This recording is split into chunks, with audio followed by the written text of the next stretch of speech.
بیچتا ہے ہاشمی ناموس دین مصطفیٰ، خاک و خوں میں مل رہا ہے ترکمان سخت کوش، آگ ہے اولاد ابراہیم ہے نمرود ہے، کیا کسی کو پھر کسی کا امتحان مقصود ہے؟ اقبال نے اس شعر میں کہا ہے کہ ہاشمی جن کو حفاظت کرنی تھی امت مسلمہ کی، وہ تو مذہب کو بیچ رہے ہیں، اور کون حفاظت فرما رہے ہیں؟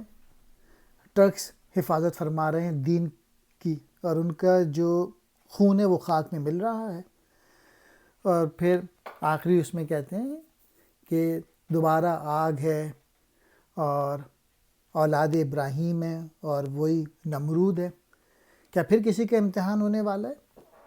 یعنی مسلمانوں کا امتحان ہونے والا ہے، یہ سوال کیا ہے حضرت خضر سے اقبال نے۔